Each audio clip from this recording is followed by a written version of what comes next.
Japan इस अक्टूबर कुछ unexpected face कर रहा है। ना कोई नया वायरस, ना कोविड, बल्कि एक मैसिव फ्लू आउटब्रेक जो किसी ने एक्सपेक्ट भी नहीं किया था। हॉस्पिटल्स भर रहे हैं, स्कूल्स बंद हो रहे हैं और एक्सपर्ट्स वार्निंग दे रहे हैं ये जापान का सबसे वर्स्ट फ्लू सीजन्स में से एक हो सकता है।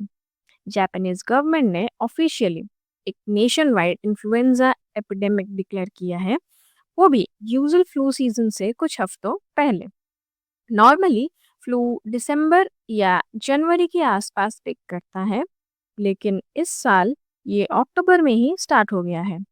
जापान के हेल्थ मिनिस्ट्री के अकॉर्डिंग फ्लू पेशेंट्स की संख्या एपिडेमिक थ्रेशोल्ड क्रॉस कर चुकी है और 3,000 से ज़्यादा मेडिकल फैसिलिटीज़ में 6,000 से ज़्यादा हॉस्पिटलाइजेशन रिपोर्ट हुए हैं। जापान के टोक्यो, फुकुओका और ओकिनावा ज़्यादा इफेक्टेड एरियाज हैं। सिर्फ ओकिनावा में ही हेल्थ ऑफिशियल्स ने हर इंस्टीट्यूशन में एवरेज 12 से ज़्यादा पेशेंट्स रिकॉर्ड किए हैं, जो दिखाता है कि इन्फेक्शन कितना वाइड स्प्रेड हो चुका है। डॉक्टर्स कहते हैं कि इस सर्च का एक मेजर रीज़न लो इम्यूनिटी है। कोविड-19 के बाद से लोगों की natural immunity defence power weak हो गई है। कुछ एक्सपर्ट्स का ये भी कहना है कि इन्फ्लुएंजा वायरस म्यूटेट हो रहा है, जिस वजह से ये ज़्यादा फास्ट स्प्रेड कर रहा है।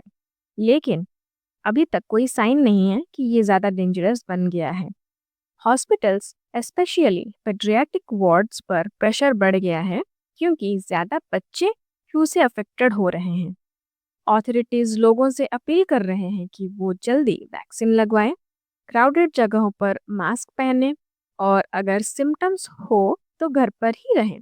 ट्रैवलर्स के लिए जापान का यूजुअली सेफ एनवायरनमेंट होता है, लेकिन वो एनवायरनमेंट अभी थोड़ा डिस्टर्ब हुआ है।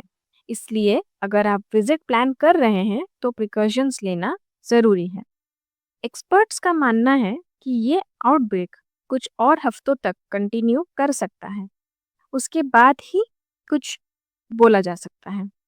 जापान अच्छे से प्रिपेयर्ड है, लेकिन फ्लू केसेस में ये सडन राइज याद दिलाता है कि वायरस कभी कंप्लीटली डिसअपियर नहीं होता, वो सिर्फ सही मोमेंट का वेट करता है। स्टे सेफ, स्टे इन्फॉर्म्ड और हमेशा याद रखिए, prevention is better than cure. Thank you for watching this video.